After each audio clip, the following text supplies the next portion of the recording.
नमस्कार। मैं हूं विक्रांत यादव और आप देख रहे हैं आपका अपना चैनल द स्वतंत्र।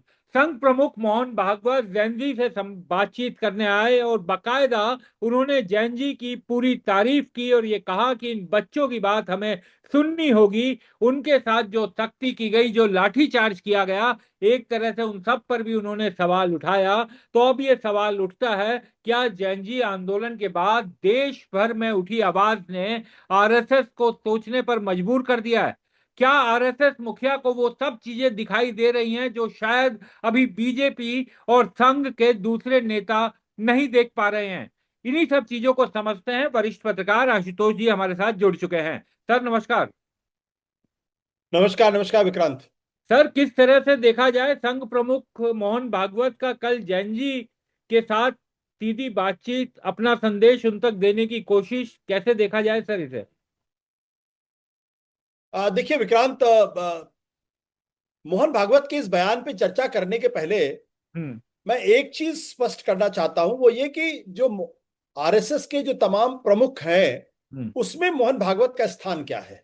हम्म। मेरा मानना है ये कि जो केशव बलिराम हेडगेवार थे, हाँ। उनका पूरा का पूरा फोकस जो था वो संगठन निर्माण पे था। हम्म। और उन्होंने एक ऐसे संगठन का निर्माण किया, एक ऐसे संगठन खड़ा किया जो अनपैरेलल है, जिसकी दुनिया में कोई जिसकी पुनरावृत्ति नहीं दिखाई पड़ती। जबरदस्त संगठन। तो संगठन हेडगेवार एक दूसरे के पूरक है।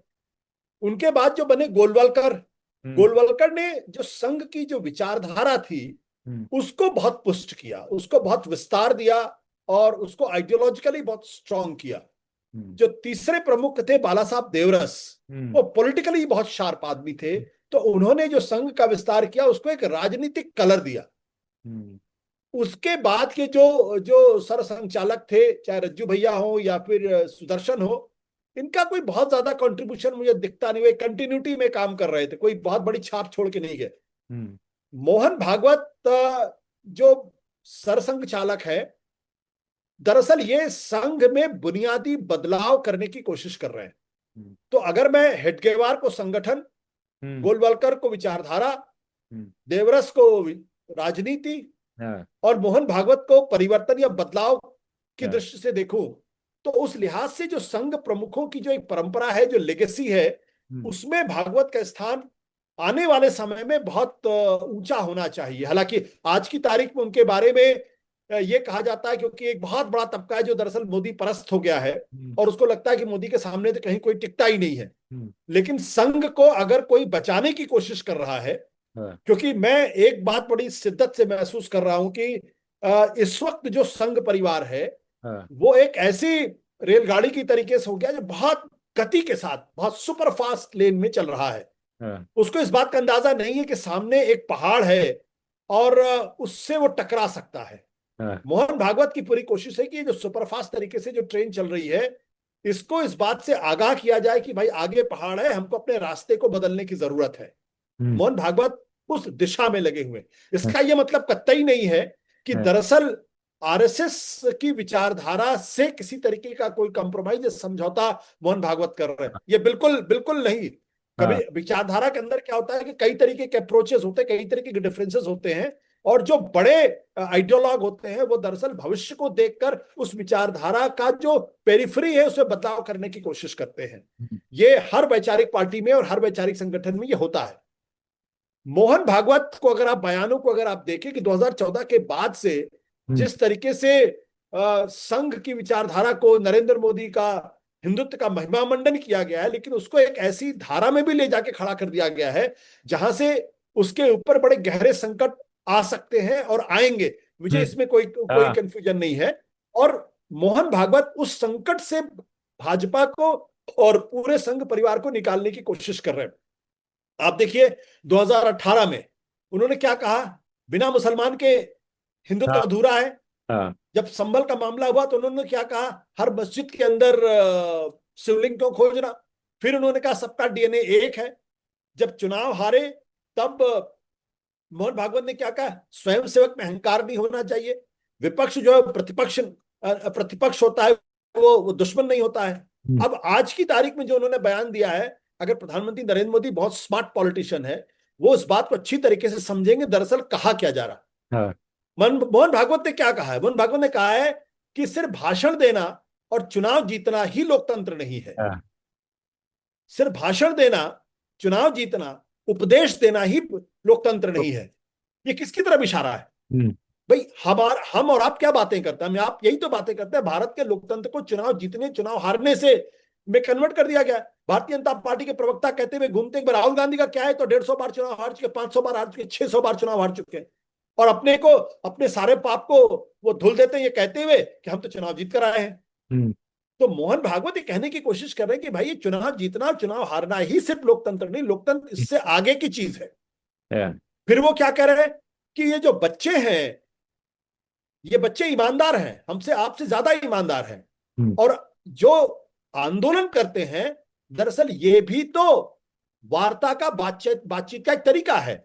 आप अगर मेरी बात को नहीं सुनेंगे तो मैं चिल्लाऊंगा। हाँ। यही तो उन्होंने कहा।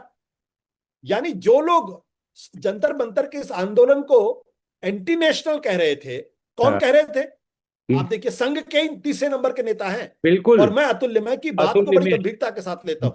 अतुल लिमय दरअसल 52-55 साल के हैं, और उनको उनको he is a player to watch. हाँ। मोहन भागवत के बाद की संघ में उनकी भूमिका बहुत महत्वपूर्ण होने वाली है, ऐसा संघ के लोग ही कहते हैं। हम्म। और कुछ लोग तो ये भी कहते हैं कि वो चित्पावन ब्राह्मण है, कोंकस्थ हैं, हम्म। इसलिए वो संघ प्रमुख भी हो सकते हैं। तो हम्म। जब वो ये कहें कि यह आंदोलन एक तरीके से एंटी नेशनल आंदोलन है, हम्म। और उसके बरक्स सरसंचालक ये कहे कि नहीं एंटी नेशनल नहीं है, हम्म। ये अपनी बातों को रखने के लिए आए हैं, ये ज्यादा ईमानदार, हमसे आपसे ज्यादा ईमानदार हैं, हम्म। तो उसका क्या अर्थ निकाला जाए? इसका अर्थ बहुत स्पष्ट है कि संघ में भारतीय जनता पार्टी से प्रभावित एक तबका है, हम्म। जो दरअसल संघ की मूल विचारधारा की पवित्रता को छोड़कर, पवित्रता माने प्योरिटी, हम्म। प्योरिटी को छोड़कर, और भविष्य की के हिंदुत्व में परिष्कार को छोड़कर, वो विशुद्ध तौर पर राजनीतिक चश्मे से ही संघ और हिंदुत्व को देखने की कोशिश कर रहा है। इसीलिए आपने देखा कि टीजी मोहनदास से केरल के अंदर उन्होंने क्या कहा, अगर मैं होता तो 4 वर्ग किलोमीटर में मैं कर्फ्यू लगवा देता, उसके बाद 3 बार वार्निंग देता, और फिर मैं गोली चलवा देता, फिर लोग मरते, फिर मैं उनको उठवाता। और बच्चियों के बारे में तो उन्होंने बलात्कार जैसे शब्दों का इस्तेमाल किया। अब आप सोचिए, और उसी संघ परिवार में जुड़े हुए हैं योगी आदित्यनाथ, जो संभल को एक हिंदू मुसलमान एकता की बात बताने की कोशिश करते हैं, सॉरी, हिंदुओं के खिलाफ, मुसलमानों के खिलाफ हिंदू वोट को ध्रुवीकरण करने की कोशिश करते हैं, बटेंगे तो कटेंगे की बात करते हैं, कब्रिस्तान से शमशान की बात की जाती है। तो ये जो संघ का और राजनीति का एक स्वरूप ये है। दूसरा वो है जो मोहन भागवत जिसको लेके चलने की कोशिश कर रहे हैं, उनमें लगातार कंसिस्टेंसी है। मैं एक बात, मेरे मेरे बहुत सारे लेफ्ट लिबरल दोस्त नाराज होंगे मेरी बात को, लेकिन मुझे लगता है कि ये बात कही जानी चाहिए। वो ये है कि आरएसएस इज ब्लेस्ड कि he has a leader like Mohan Bhagwat. RSS is blessed कि he has a leader like Mohan Bhagwat, जो भविष्य के खतरे को देखकर आज से संघ की विचारधारा में बदलाव या परिवर्तन की कोशिश कर। मैं फिर कह दूं, वो संघ का जो कोर है उसमें बदलाव की बात नहीं कर रहे हैं। जो जो जो बड़ा नेता होता है वो भविष्य को देखकर अपनी अपने संगठन, अपनी विचारधारा की स्ट्रेटेजी में, टैक्टिक्स में बदलाव करता है ताकि वो रेलिवेंट बना रहे। तो मोहन भागवत एक व्यवहारिकता की बात कर, उनको ये लगता है कि भाई पिछले 12 सालों में, पिछले 10 सालों में जितना संघ का, हिंदुत्व का विस्तार होना चाहिए था वो हो चुका। अब उसको कंसोलिडेट करने की जरूरत है और एक कदम पीछे करने की जरूरत है ताकि आगे बढ़ सके। लेकिन दुर्भाग्य है कि आरएसएस का एक बड़ा तबका है, और बीजेपी का तो खैर पूरा ही तबका है, वो अहंकार में चूर है। वो जेनजी की भाषा को समझ ही नहीं रहा है। वो ये जान ही नहीं रहा है कि दरअसल जो आक्रोश है ये सिर्फ जंतर मंतर पे आए हुए कुछ लाख बच्चों का या परिवारों का नहीं है, ये पूरे देश के अंदर है। तो वो ये बाइनरी बनाने की कोशिश करते हैं। अरे जंतर मंतर नहीं गए, जंतर मंतर गए, झारखंड क्यों नहीं गए? जोमेटो से खाना मिल रहा है, फंडिंग कहां से आ रही है? दरअसल ये लोग संघ परिवार को कुंद कर रहे हैं, नरेंद्र मोदी की भारतीय जनता पार्टी को कमजोर कर रहे हैं, और आने वाले समय में हिंदुत्व को एक ऐसे एक ऐसी परिभाषा में कन्वर्ट कर रहे हैं जिससे लोगों को दिक्कत हो। मोहन भागवत इस खतरे को समझकर इस तरीके की बातें कर रहे हैं। ये अनायास नहीं कि अचानक मोहन भागवत ने कहा कि नहीं 6 तारीख को तो हम बैठेंगे और उसके बाद जेनजी से आउटरीच करेंगे। ये अकस्मात नहीं है, ये सोची समझी रणनीति का हिस्सा है। तो मैं फिर कह दूं कि अगर संघ परिवार को वाकई में अगले 100 साल तक अगर रहना है तो हाँ, कम से कम मोहन भागवत की बातों को ध्यान से सुने। नहीं तो एक ऐसा ऐसी ऐसी ट्रेन है जो सुपर फास्ट लेन में जा रही है जिसको अंदाजा नहीं है कि आगे पहाड़ है। आगे पहाड़ है। सर आपने बड़ी बात बोली, लेकिन इसमें क्या मोहन भागवत जो बात आपने 2017-18 के उनके पुराने बयानों से लेकर के अब तक के बताए, लेकिन क्या फिर परिवार का मुखिया, क्योंकि मोहन भागवत पूरे संघ परिवार के मुखिया हैं, तो उन मुखिया की बात नहीं मानी जाती? 2 दिन पहले जो आपने खुद बताया अतुल लिमये के बयान के बारे में, बीजेपी के राष्ट्रीय अध्यक्ष नितिन नवीन का बयान जो सामने आया था इन्हीं बच्चों को लेकर, वो पूरी दुनिया ने सुना था।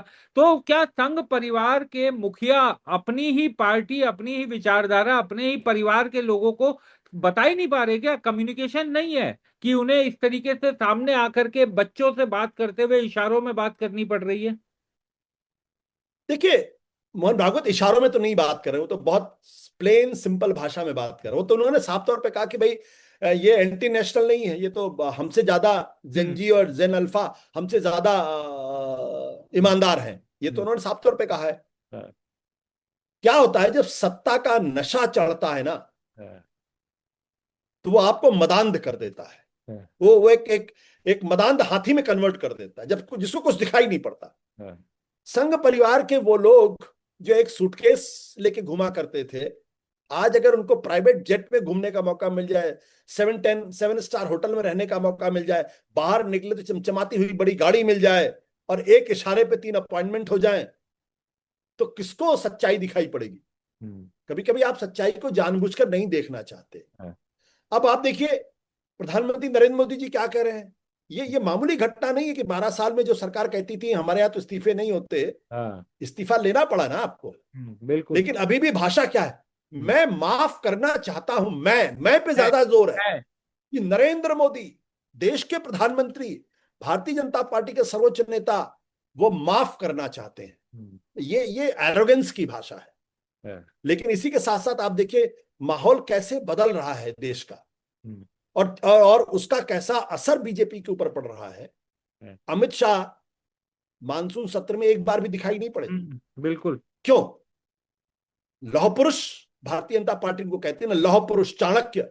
अगर हम्म। चाणक्य थे तो इस परिघटना के होने के पहले ही उसको समझ जाते, नहीं समझ पाए तो चाणक्य तो मैं नहीं मानूंगा। हम्म। अगर लौह पुरुष थे तो 20 तारीख को ये घटना हुई है लाठीचार्ज की, उसी दिन या उसके अगले दिन संसद के अंदर आते और जो कुछ भी झेलना था झेलते। हाँ, देखिए, लीडरशिप का सबसे बड़ा टेस्ट तब होता है जब संकट आता है। बिल्कुल। जब सब कुछ आपके पक्ष में चलता रहे तब वो लीडरशिप नहीं होती। हम्म। हवा जब आपके खिलाफ हो जाए और उसके खिलाफ खड़े होने की हिम्मत अगर आपके अंदर है, तब है। तो आप लीडर हैं। इसलिए मैं मानता हूं कि अमित शाह एक कमजोर नेता है। हम्म।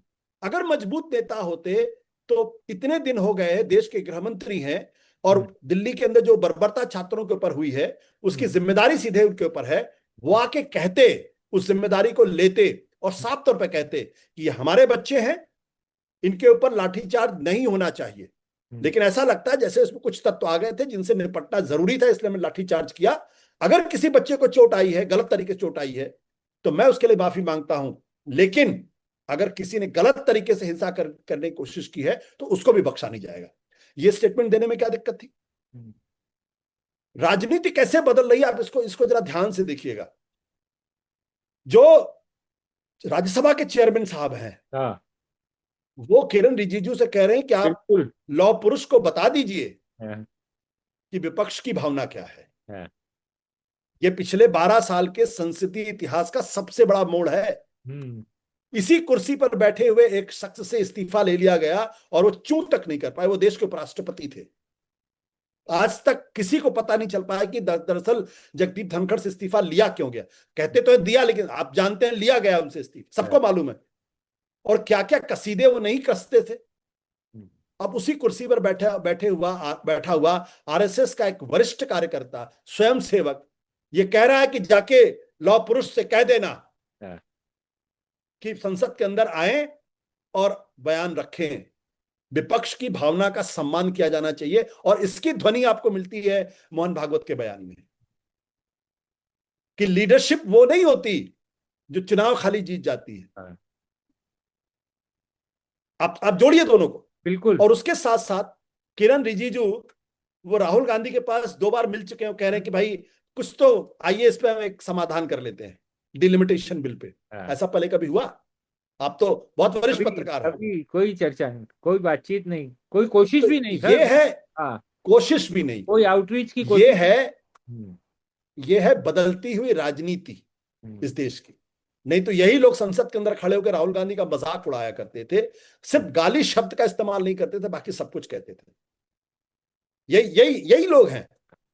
तो मुझे लगता है कि अभी भी भारतीय जनता पार्टी को चेत जाना चाहिए, और अगर वो नहीं चेतेंगे तो दिक्कत निश्चित तौर पर होती। मुझे कोई दिक्कत हो सकता है, मैं पूरी तरीके से गलत हूं मोहन भागवत को लेके, क्योंकि हमारे बहुत सारे लोग ये कहते हैं कि भाई मोहन भागवत और आरएसएस तो उसके 100 मुख हैं, हाँ, और हर मुख कुछ अलग अलग अलग अलग बातें करके लोगों को कंफ्यूज करता है।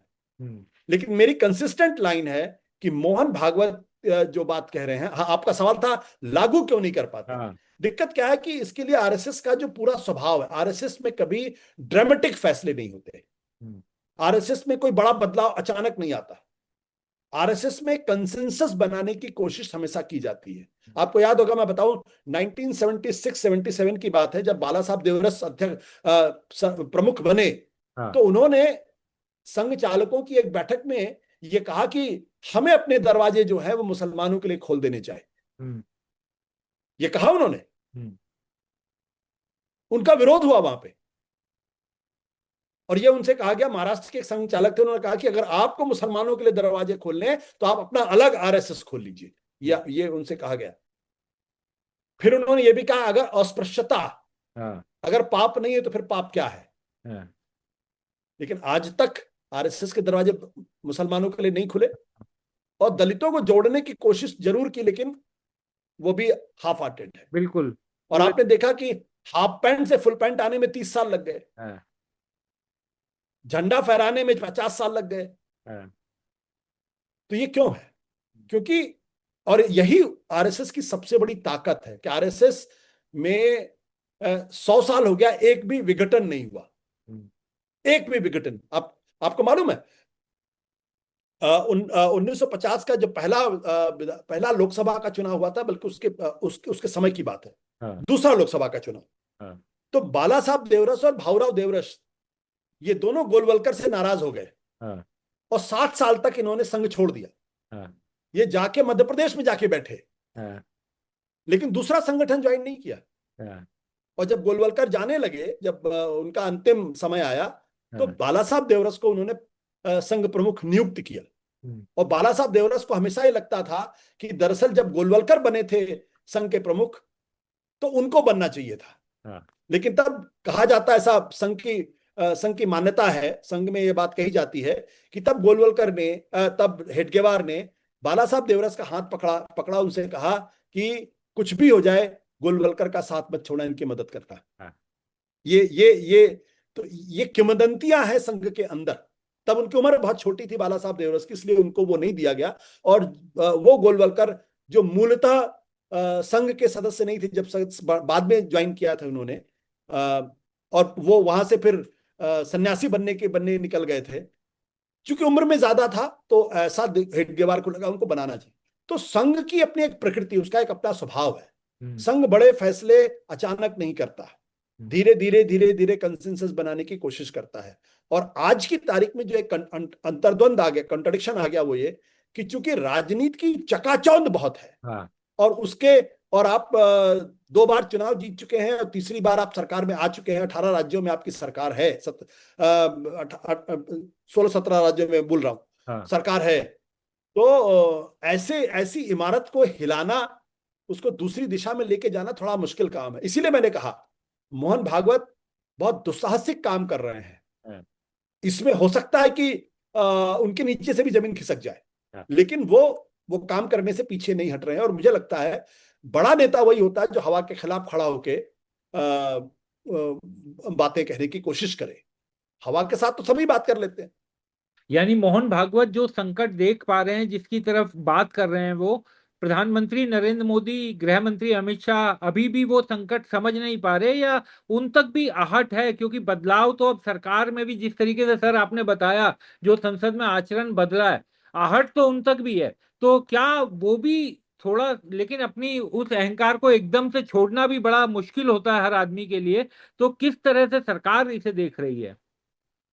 देखिए, सरकार को तो इस बात का एहसास है कि नुकसान हो चुका है, इसीलिए हम्म। तो मंत्री का इस्तीफा हुआ। सरकार को इस बात का एहसास है, इसीलिए अमित शाह हिम्मत नहीं जुटा पा रहे संसद का सामना करने की। हम्म। सरकार को एहसास है, इसीलिए किरण रिजिजू को राहुल गांधी के पास भेजा जा रहा। तो एहसास तो है, लेकिन कभी कभी क्या होता है कि आप इतने ईगोइस्ट हो जाते हैं, उस तस्वीर से आप निकल नहीं पाते। हम्म। उस वो जो आप अपनी छवि खुद बना लेते हैं, हाँ। आप उस छवि के एक एक प्रिजनर हो जाते हैं, बंदी हो जाते हैं। हम्म। मुझे लगता है कि ये वही दौर है, और इस वक्त खुद नरेंद्र मोदी के अंदर एक जबरदस्त तरीके से आत्ममंथन चल रहा होगा। मैं मानता हूं कि वो बहुत कामयाब राजनीतिज्ञ हैं, भारत के इतिहास में सबसे कामयाब पॉलिटिशियंस में से एक हैं वो। तो वो इतने बुद्धू तो नहीं है कि वो इन सब चीजों को नहीं समझ रहे होंगे। उसके हिसाब से कैसे बदलाव करना है, इसलिए किरण रिजिजू का जाना ये हम्म। बड़ी घटना है, छोटी घटना नहीं है। हम लोग अक्सर ऐसी घटनाओं को एक सिंगल लाइन में निकल कह के हाँ। निकल जाते हैं, लेकिन ये बड़ी घटना है। हाँ। ये सरकार के अंदर बदलाव का प्रमाण है कि हमारी जो छवि पिछले 12 सालों में बदली है, अहंकारी की, ईगोइस्ट की, घमंडी की, किसी तरीके से दबाव में ना आने की, हम्म। उसमें क्या बदलाव की जरूरत है, ये उसका निष्कर्ष है एक तरीके से अगर आप देखें तो। मुझे ऐसा लगता है कि आने वाले समय में कुछ और बदलाव भी हमें देखने को मिल सकते हैं। हम्म। सर एक अंतिम सवाल, क्योंकि संसद के 2 हफ्ते बीत चुके हैं, आज भी संसद नहीं चली। अब शुक्रवार, अब शनिवार, इतवार, तो पूरे 14 दिन जो संसद के रहे, वो एकदम विपक्ष का पूरा आंदोलन रहा, और वो एकदम अड़ी गए इस बार विपक्ष, कि हम इस बात पर पीछे नहीं हटेंगे। सरकार बताए, गृह मंत्री बताए, आदेश किसने दिया, और सरकार की अब ये आउटरीच चल रही है। क्या कोई रास्ता निकलता हुआ दिखाई दे रहा है सर? क्योंकि विपक्ष तो इस बार पीछे नहीं हटेगा। क्या रास्ता सरकार की तरफ से निकलेगा, या कुछ सहमति बन जाएगी? अभी कहना थोड़ा सा मुश्किल है। सब कुछ इस पर निर्भर करता है कि दरअसल डीएमके कहां पे खड़ा हुआ है। हम्म। क्योंकि पिछली बार 292 या 294 इनको मिला था, हाँ। अब 20 का उसमें इजाफा हो चुका है। हम्म। अभी भी मंजिल काफी दूर है, इसीलिए वो राहुल गांधी के पास जा रहे हैं। हम्म। और जो अखबारों की खबर है उसके हिसाब से डीएमके ने 3 शर्तें रखी हैं हम्म। कि 100 जो 1971 का उसको आप फ्रीज करिए, हम्म। 50% को आप प्लेन एंड सिंपल तरीके से लागू करिए, और जो उसका वो शेड्यूल आप बताइए हमको कैसे आप इसको करेंगे। हम्म। तो डीएमके के रुख पर निर्भर करता है कि डिलिमिटेशन बिल अभी लेकर आएंगे या लेकर नहीं आएंगे। हम्म। और अगर समझदार होंगे तो सहमति बना के करेंगे। हाँ। और अब कम से कम अब जो माहौल है उसमें अगर आप आम सहमति बनाएंगे हम्म। तो नुकसान तो बीजेपी को नहीं बयान देता। तो आपको भी डिलिमिटेशन बिल पास कराना है, अगर कराना है तो सहमति से पास के लिए आप बुलडोज क्यों करना चाहते हैं? हम्म। तो ये जो बुलडोजर पॉलिटिक्स है, हाँ। जो एरोगेंट पॉलिटिक्स है, हाँ। मुझे लगता है कि उसमें थोड़ी कमी आएगी। लौह थोड़ा सा पिघलेगा, थोड़ा सा मोम बनेगा। हाँ। उम्मीद तो यही की जानी चाहिए सर। बहुत बहुत शुक्रिया आशुतोष सर, और आनंद आया आज की इस बातचीत में, और मुझे लगता है दर्शकों को भी एक नया पर्सपेक्टिव मिलेगा, और ये जरूर होगा कि अगर आपके लिबरल दोस्त जिनका आप इशारा कर रहे हैं वो देखेंगे तो आपको फोन भी जरूर करेंगे। बहुत बहुत शुक्रिया सर। हाँ। नहीं नहीं, धन्यवाद धन्यवाद हाँ। धन्यवाद।